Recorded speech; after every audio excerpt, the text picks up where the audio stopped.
Good evening, dreamers, and welcome back to Dusk and Dreams. I'm Yarrow, your guide through the quiet hours where thoughts deepen, imagination stirs, and the night comes alive. Tonight, we surrender to the dark, not to vanish, no, to remember. Because before the 9 to 5, before the constant glow of a screen, humanity slept like the stars told them to. We'll walk the sands of ancient Egypt, step barefoot into Grecian dream temples, and sit beside desert fires where nomadic mystics read rest from the sky. We'll re-examine the science of sleep in our age of artificial light, and what our modern minds might relearn from stargazers, healers, and the midnight wanderers of the past. You'll discover why the body still responds to celestial cues, why starlight calms the nervous system, why dreams change with the moon, and how solar storms may leave imprints on the subconscious. Because deep restorative rest isn't just a wellness trend, it's an ancient inheritance, a cosmic birthright we lost in the noise. And tonight, we listen again. So take a breath with me. Let the tension in your shoulders soften. Unclench your jaw. Feel the pull of gravity, not down, but inward. Let's begin this journey through time.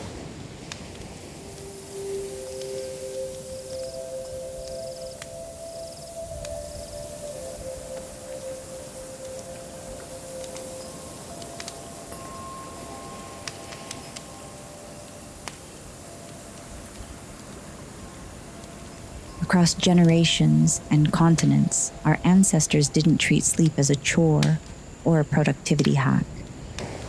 They treated it as a conversation with the cosmos, a doorway. Let's begin in ancient Egypt, where the rhythm of sleep was inseparable from the rhythm of the sky. Egyptians lived not by clocks, but by the phases of the moon, the heliacal rising of the star Sirius, and the silent turning of constellations over the Nile. Sleep itself wasn't just a biological function. It was a spiritual voyage, a temporary death that brought the dreamer into contact with the divine.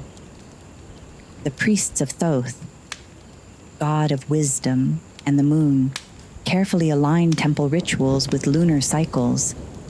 They believed that the waxing moon was a time when the barrier between gods and mortals thinned, making dreams not just symbolic, but powerfully instructional. Dreams were seen as messages from the netherworld or the gods, and sleeping at particular times, or under particular conditions, was believed to yield stronger visions. And sleep itself?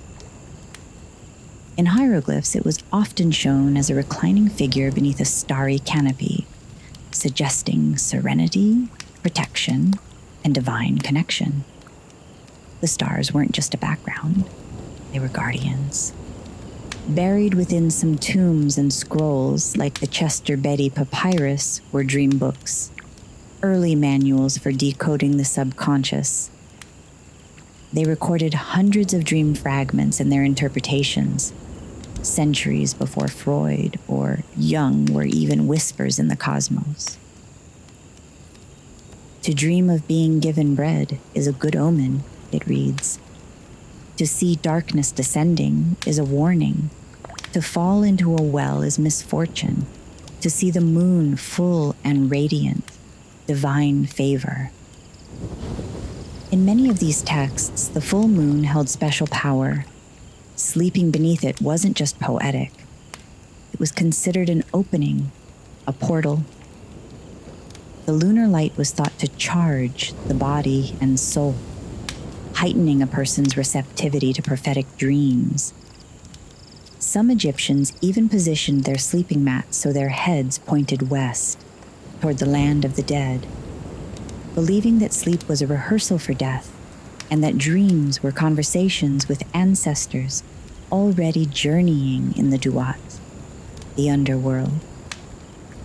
Even the gods themselves slept.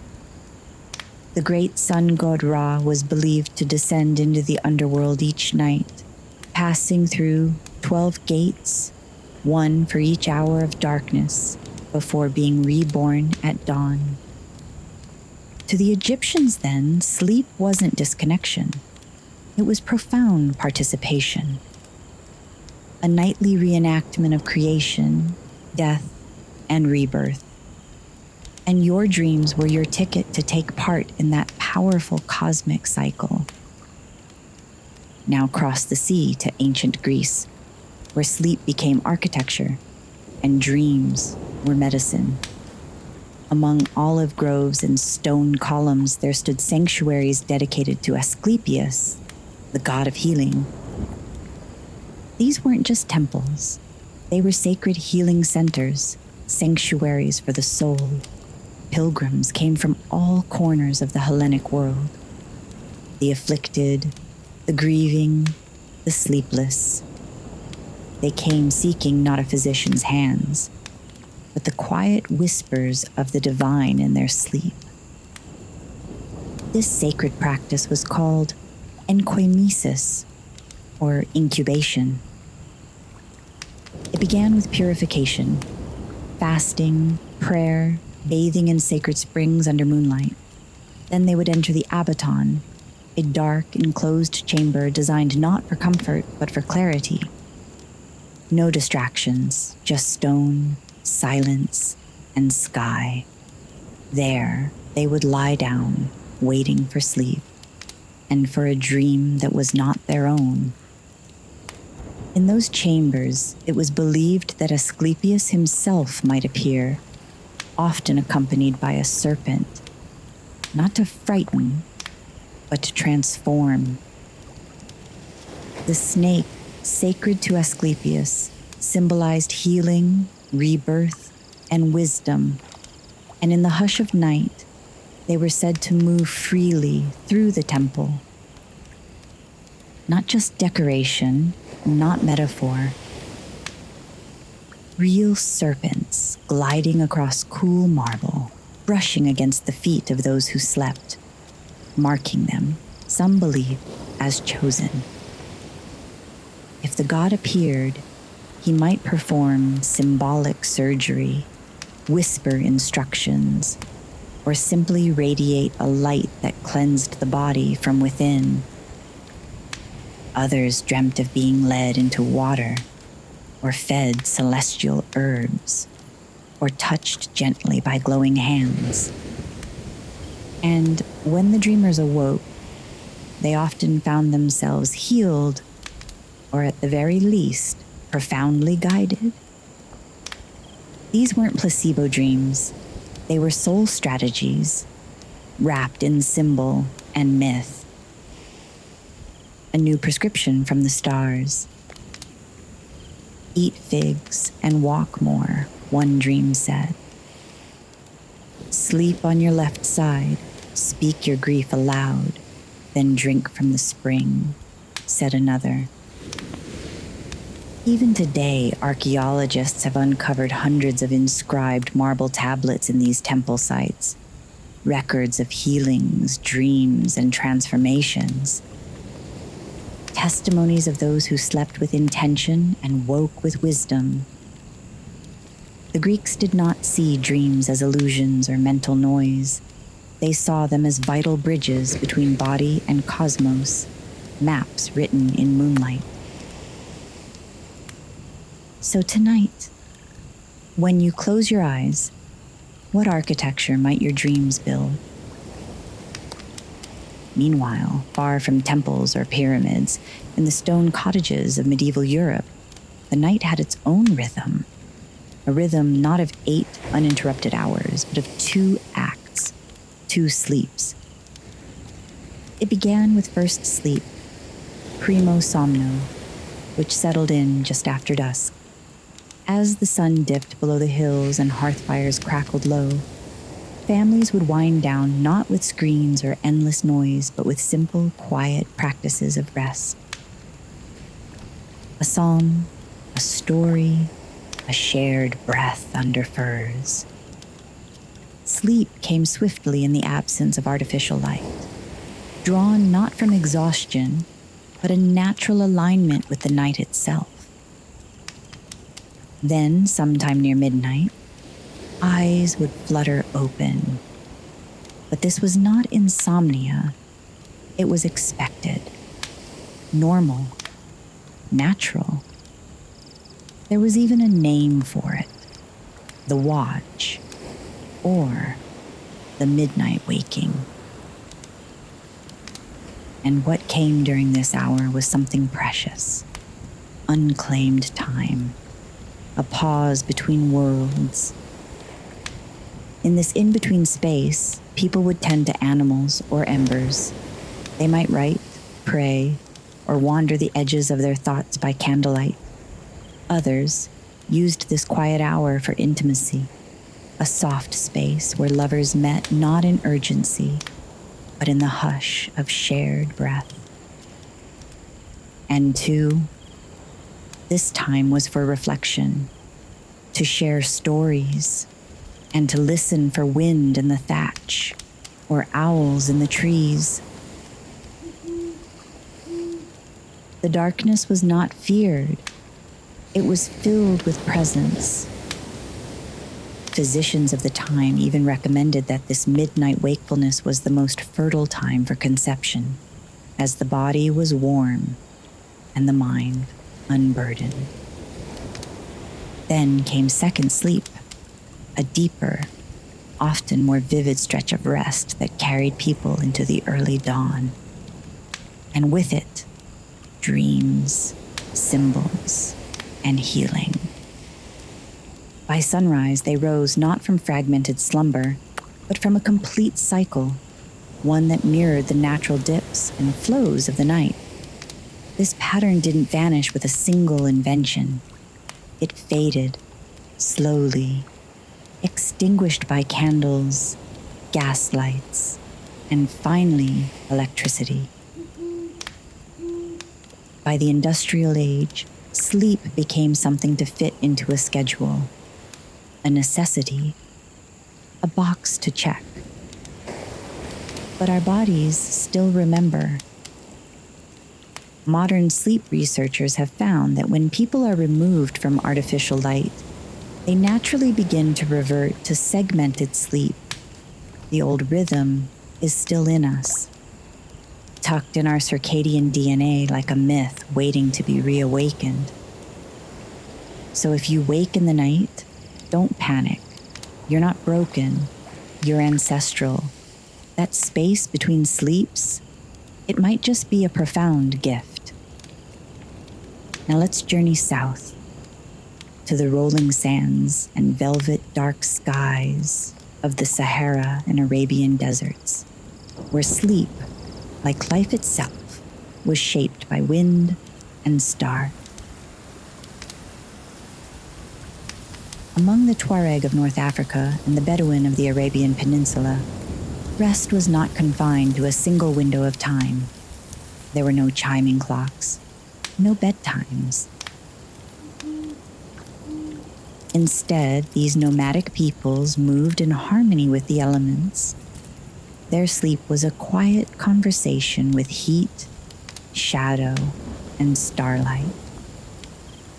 During the searing blaze of day, they would find refuge in the shade for a brief rest. But true sleep, the deep kind filled with meaning and memory, came when the desert cooled. When the night winds whispered, when the stars came out like grains of celestial sand scattered across a blackened sea. Tuareg wisdom teaches that certain dreams, those born beneath a waning crescent, were messages, not mere illusions.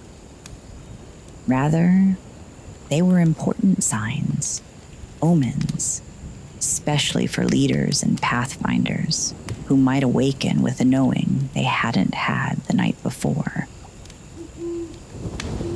The Bedouin spoke of the night breeze, Ri al-Layl, as more than just air. It was a carrier of truths, brushing across the skin like a whisper from unseen worlds. They would listen to it, sometimes sitting silently at the threshold of their tents, watching how it stirred the flame or shifted the sand.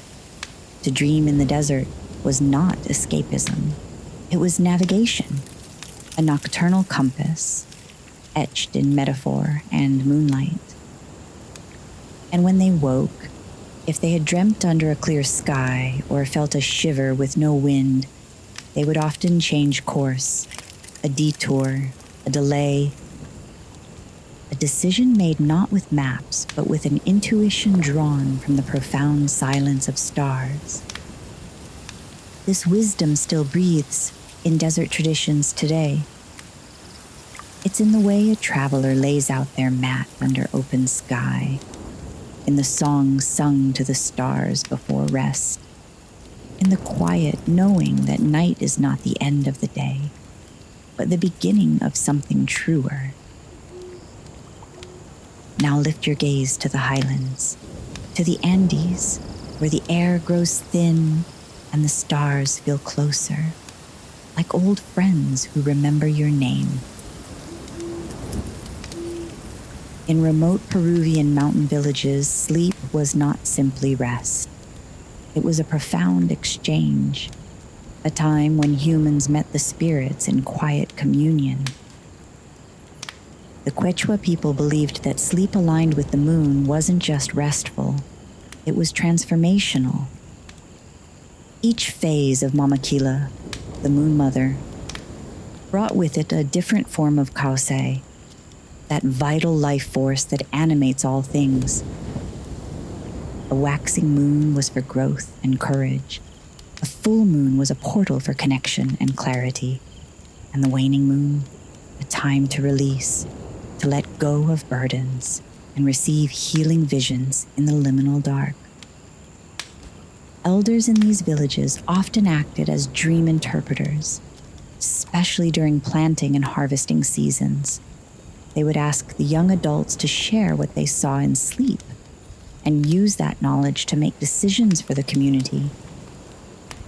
But most cherished of all was the belief that the Apus, the powerful spirits of the mountains, watched over the dreamers. Each towering peak, from Ausengate to Salcante, was more than just stone and snow. It was a living protector, a guardian of the spirit. Children were gently taught to sleep facing the open sky, sometimes nestled in woven blankets outside their clay homes, so that their hearts remained open to the Apus's blessings. And when a dream came that stirred the soul, perhaps a condor soaring through clouds, or a river reversing its flow, the family might seek out a Paco, a spiritual guide to understand its meaning. Even now, in some Andean communities, these traditions echo. Moon cycles are still marked in calendars. Dreams are still respected. And the act of sleep, especially under starlight, is honored as a space where the soul walks free. So perhaps when next you find yourself restless beneath a moonlit sky, turn your body gently toward the stars. Breathe in the mountain silence wherever you are, and let the wisdom of the Apus watch over your dreams. Now drift eastward into the twilight stillness of ancient Japan, where the night was not feared, but revered.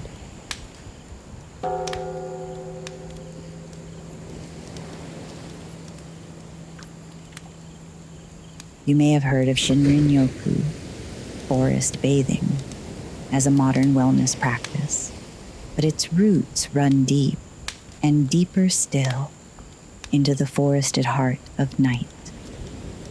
Long before fluorescent lights and asphalt cities, elders in Japan practiced nocturnal Shinrin-yoku, not with walking, but with sitting, with being still beneath trees that had watched over generations. They believed that the spirit of the forest, the kami, was most present after dusk.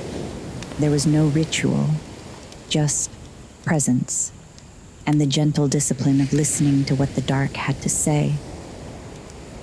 But when the season of Tsukimi arrived, the moon viewing festival held in autumn, this quiet communion became a collective act of beauty. Families would gather to gaze at the glowing harvest moon.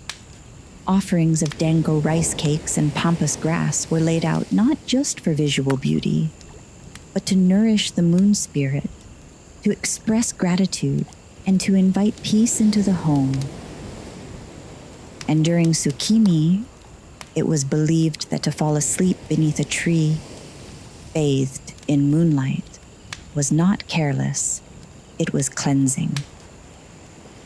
To rest there with the stars above and the ground beneath was to allow the confusions of the day, regrets, worries, unresolved thoughts, to rise like mist from the soul. The moon did not just illuminate the world, it filtered the mind. Even today, some temples and onsens, hot springs, still invite night visitors to sit beneath trees after evening baths, to cool the skin, yes, but more so to cool the spirit, to return to the rhythm of moonlight and moss, of breath and breeze. And while modern life may rush us away from these practices, something ancient stirs when we pause under moonlight, when we lean against a tree trunk in the dark and feel not alone, but watched over. So the next time you feel unsettled, as if your thoughts are too loud for sleep, try this. Step outside. Find even one tree. Sit beside it. And let the moon cleanse your confusion, like the old ones once did. Not with answers, but with silence and the sound of leaves letting go. And now, let us return to the West, to the rich, rhythm-bound traditions of the Yoruba, whose cosmology pulses with music, movement, and dreams that echo across time. For the Yoruba, night is not merely an absence of light, it is presence of spirits, of ancestors, of Ace, the sacred life force that moves through all things. As the sun fell and twilight descended, Oraiki, praise poems, would be spoken or sung. These were not idle words, they were vibrations. A way of calling forth the soul of a person, place, or ancestor, aligning the spirit with cosmic order before sleep. And sleep itself, not something passive, but a gateway. The Yoruba believe that dreams, ala, are a realm where the soul travels, untethered by the body. In dreams, one might meet an ancestor, receive warnings, or glimpse the future. It is said that a person whose spirit is at odds with their destiny will dream of storms or being chased. But when aligned, they may dream of clear rivers, of climbing, of dancing, symbols of spiritual progress. In the liminal hour between dusk and night, elders might rub oil on the temples of children, speak prayers into the hush, or set water beside the bed, not just for thirst, but as a conduit between realms. The goddess Yemoja, spirit of the ocean and motherhood, was often invoked during night ceremonies. especially when dreams felt troubled or sleep would not come. She governs the subconscious, the deep waters within us. To call on her at night is to ask for emotional healing, protection, and release from psychic weight. And unlike in some traditions where night is feared, the Yoruba held no such blanket fear.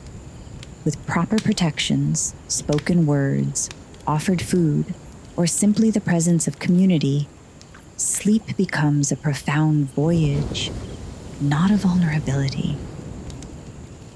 Even now, many Yoruba-descended families across the world still teach children to guard their dreams, to speak no bitterness before bed, and to ask questions of their soul as they drift off, because the answers may come before dawn. So if you've ever had a dream that felt bigger than your thoughts, one that felt like someone else was whispering it to you, you are not alone.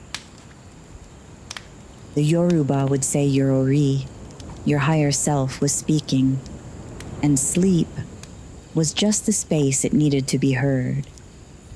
So many ways to honor sleep, so many truths we've nearly forgotten. But these aren't lost arts. They're waiting. And your body, your brain, still remembers them. Shouldn't we awaken what's been sleeping? You might be thinking, a lot of what we've unearthed tonight, from Egypt to Greece, from the Andes to Yoruba lands, might sound mystical. But here's the truth. Science is catching up to ancient artifacts. Modern neuroscience is now validating what these traditions practiced for centuries. Let's start with something fundamental. Circadian rhythms. Those 24-hour biological cycles that dictate when we feel alert and when we crave rest. We now know that these rhythms are regulated by a tiny region in the brain called the suprachiasmatic nucleus, the SCN. It's your master clock. It doesn't tick like a machine. It listens to light. The SCN is buried in the hypothalamus and uses light, especially natural light and darkness, to synchronize everything from hormone release to digestion. Of course, ancient people didn't have this terminology, but they did have the knowledge of the system and the light. They had the moon, the stars, the sun. They rose and rested in harmony with the sky, not in defiance of it. When you dim your artificial lights at night, allowing real, soft darkness, not screen blue glow, your pineal gland begins producing melatonin, the hormone of sleep. Melatonin is neuroprotective. It helps regulate immune function. It allows the body to repair. And when we interrupt that cycle, late night scrolling, exposure to overhead LEDs, or irregular sleep timing, we disrupt not just our rest, but our long-term health. Dreams, too, once relegated to superstition, are now seen as deeply meaningful neurological events. During REM sleep, our brain's emotional centers light up, especially the amygdala and hippocampus, integrating memories, making emotional connections, and helping us solve complex problems. Sound familiar? It should. Because that's exactly what ancient dream practices were designed to facilitate: insight, guidance, resolution. Modern therapy now incorporates dream analysis. Lucid dreaming is being studied as a tool for trauma resolution. And sleep science increasingly acknowledges that meaningful dreams can reduce anxiety, support creativity, and enhance self-awareness. Even more stunning, a 2023 study in Nature Neuroscience found that brief exposures to starlight or moonlight, even indirect, can enhance slow-wave sleep, the phase where physical healing and deep rest occur.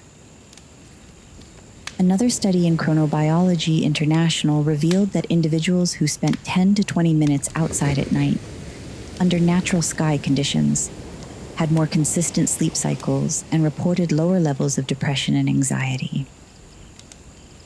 So those ancient forest dwellers, moon gazers, and temple sleepers, they weren't just romanticizing the night, they were optimizing it. And while we may no longer live in tents beneath desert stars or sleep in marble sanctuaries built for dreams, we can still realign, still listen to the cosmos, still craft sleep practices not around technology or stress, but around truth, rhythm, and self-connection. Maybe it's time to stop treating sleep like a guilty afterthought. Maybe it's time to return it to the night's altar. To remember that sleep is not the opposite of productivity. It's the fuel of transformation. Your body already knows how. It remembers. Let's help it remember better.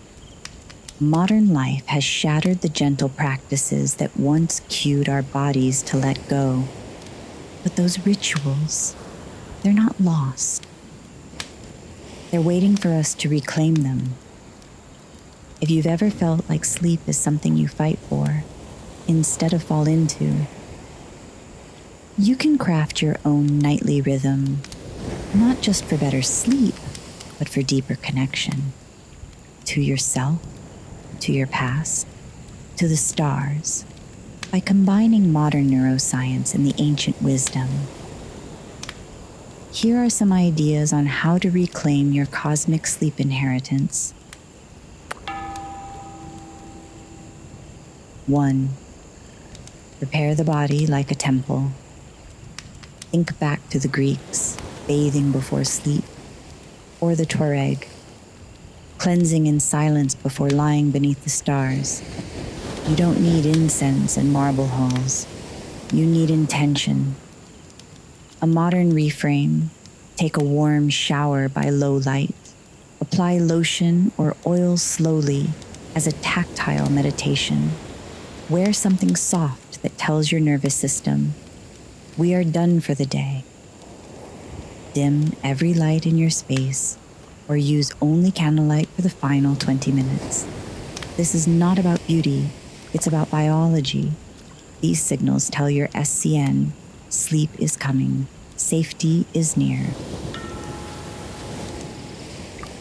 Or 2, invoke the moon your way. During Tsukimi, the Japanese moon viewing season, people gaze at the full moon in quiet appreciation. You can make this modern. Step outside, even for 2 minutes. Gaze at the sky and whisper a hope. Even if you can't see the stars, feel their presence behind the clouds. Let the moon be a mirror. What does it reflect back to you tonight? 3, try practicing dream incubation. The Greeks slept in temples hoping to dream solutions. We now know that dreams enhance problem solving and emotional processing. Here's how to awaken your own. Keep a notebook beside the bed. Before sleep, write, "Tonight, I invite a dream to show me." Then fill in the blank. Breathe deeply. Picture yourself walking into a dream temple. Ask for a message. Upon waking, even fragments matter. Jot them down. Look for symbols, not logic. What part of you needed to be seen?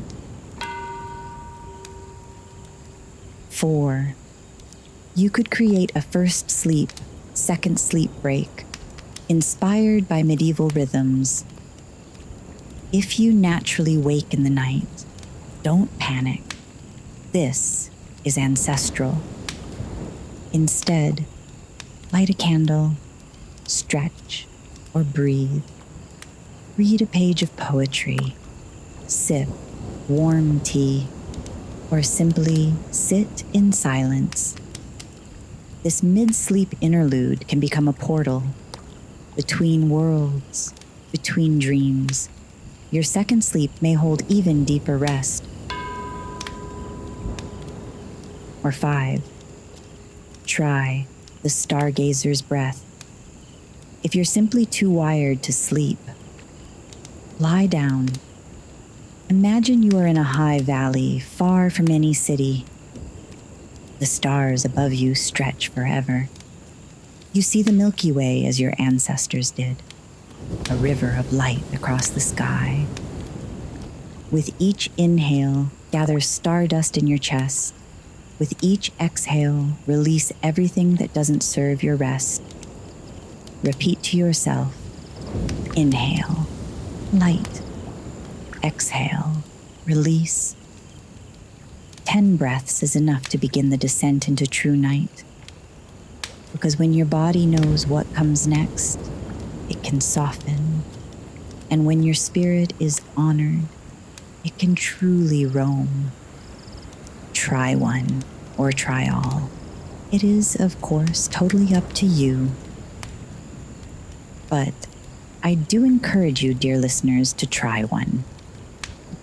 Just one pause, one shift.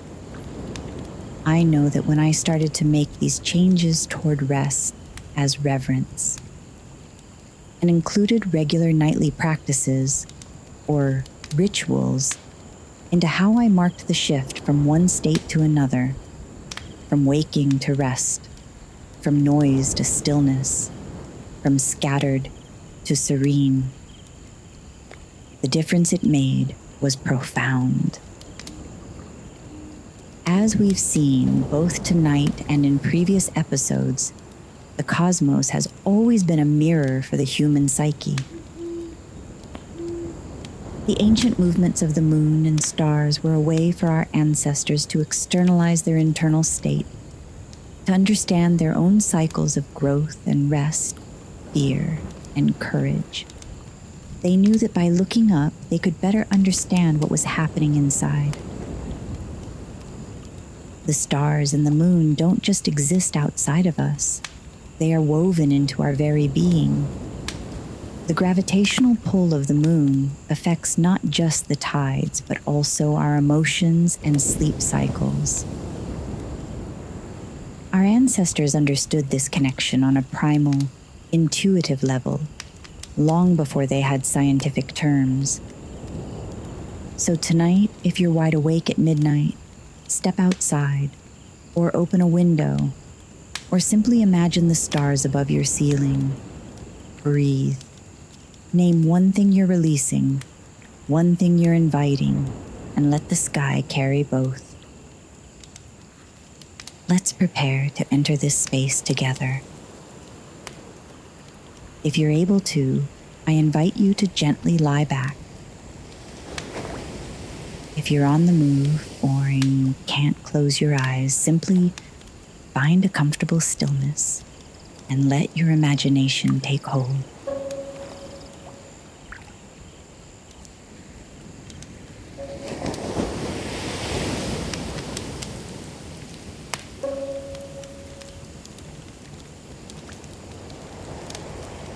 You are in the cradle of a quiet earth. No ceiling above you. Only sky. The night is deep, but not empty. It's brimming with stories, with rhythms, with light you can't see but feel threading through your bones like lullabies from the stars. You breathe in, and you feel it. The same silence the ancient Egyptians dreamed beneath. The same stillness the Greek pilgrims lay in. The same hush of a Tuareg rider's camp at midnight. Breathe out. Feel it stretch across centuries until it settles in your chest. Tonight, you're not just falling asleep. You're falling into alignment with the pulse of your ancestors, the arc of the constellations, the slow rhythm of a cosmos that, despite everything, has never stopped singing you to sleep. Let your thoughts go. Let your eyelids close. Let the stars keep watch. Because you are safe. You are starlight, returned to flesh. And you are home.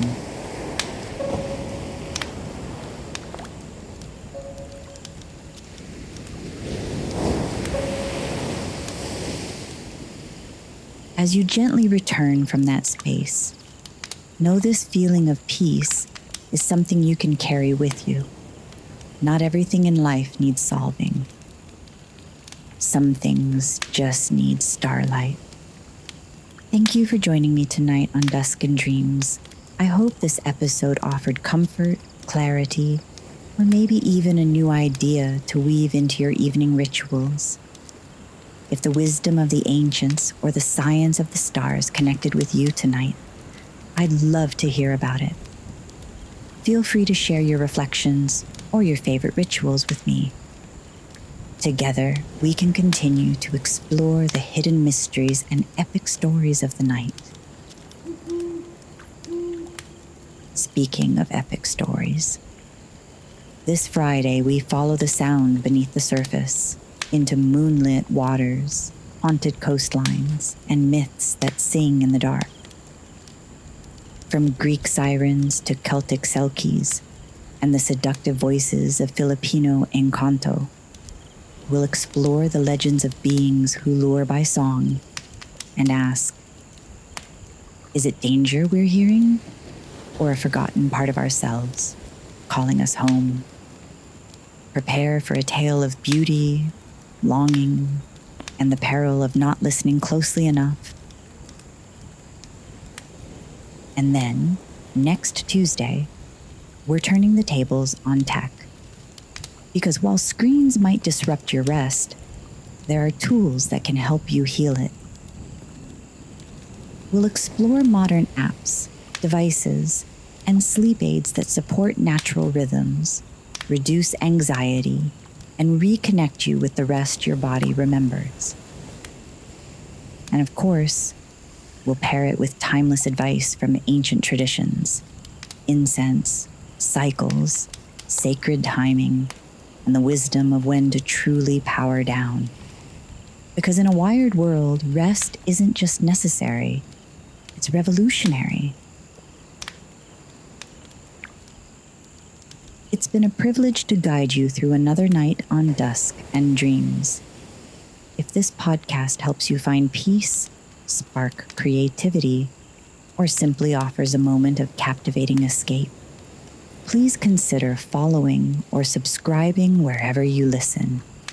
Your support helps us build this community of night-minded souls. We're available on all major podcast platforms, including Spotify, Apple Podcasts, iHeartRadio, and Amazon, as well as many others. To learn more about the show or connect with the Dragons Dusk and Dreams team, visit our website at breakgrid.com or follow me at Yarrow Diamond on Instagram. Thank you again for listening. Until we meet again, sleep softly, dream brighter, share with an open heart and mind. And if you find yourself looking up tonight, remember, the night will listen back.